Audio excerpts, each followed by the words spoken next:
കൊല്ലം ഉളിയക്കോവിലിൽ വിദ്യാർത്ഥിയായ ഫെബിനെ യുവാവ് കുത്തിക്കൊലപ്പെടുത്തിയ ശേഷം ജീവനൊടുക്കിയതിന് പിന്നിൽ പ്രണയപ്പകയെന്ന വിലയിരുത്തൽ.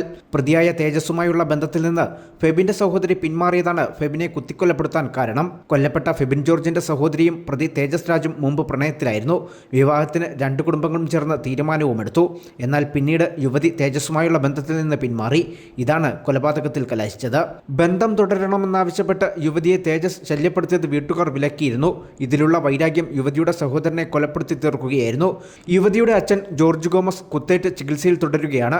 യുവതിയെ കൊലപ്പെടുത്താനും തേജസ് ലക്ഷ്യമിട്ടിരുന്നുവെന്നാണ് പുറത്തുവരുന്ന വിവരം. കോഴിക്കോട് ഫെഡറൽ ബാങ്കിലെ ജീവനക്കാരിയാണ് ഫെബിന്റെ സഹോദരി. കൊല്ലം ഫാത്തിമ മാതാ കോളേജിലെ 2ാം വർഷ BCA വിദ്യാർത്ഥിയാണ് കൊല്ലപ്പെട്ട ഫെബിൻ ജോർജ് ഗോമസ്. നീണ്ടകര സ്വദേശിയായ 22-കാരനാണ് പ്രതി തേജസ് രാജു. ഇയാൾ സന്ധ്യയ്ക്ക് 6:38ഓടെയാണ് ആദ്യം ഫെബിൻ ഗോമസിന്റെ വീടിന് മുന്നിൽ കാറിലെത്തുന്നത്. തുടർന്ന് റോഡിൽ ആളുണ്ടായിരുന്നതിനാൽ അപ്പോൾ തന്നെ മടങ്ങി. പിന്നീട് 6:45-ന് കാറുമായി വീണ്ടും ഫെബിൻ ഗോമസിന്റെ വീട്ടിൽ നിന്ന് 100 മീറ്റർ അപ്പുറമെത്തി. പിന്നീട് നടന്ന് കൃത്യം നടത്താൻ വേണ്ടി വീട്ടിലേക്ക് എത്തുകയായിരുന്നു. പിന്നീട് കുത്തേറ്റ ഫെബിൻ തോമസ് വീടിന് പുറത്തേക്ക് ഇറങ്ങി ഓടുന്നതാണ് നാട്ടുകാർ കാണുന്നത്. തൊട്ടു പിന്നാലെ തേജസ് രാജു ഓടിയെത്തി കാറിൽ കയറി. അമിത വേഗത്തിൽ മുന്നോട്ടെടുക്കുന്നതിനിടയിൽ കാർ സമീപത്തെ വൈദ്യുതി തൂണിലും ഇടിച്ചു. വീണ്ടും പിന്നോട്ടെടുത്ത് കടപ്പാക്കട ഭാഗത്തേക്ക് സഞ്ചരിച്ചു. ചെമ്മാമുക്ക് RBOയ്ക്ക് താഴെ കാറിലെത്തുകയും പിന്നീട് 7:30ഓടെ ട്രാക്കിന് സമീപം കാത്തുനിന്ന തേജസ് രാജു ട്രെയിനിന് മുന്നിൽ ചാടി ജീവനെടുക്കുകയും ചെയ്യുകയായിരുന്നു. ന്യൂസ് ബ്യൂറോ, കൊല്ലം.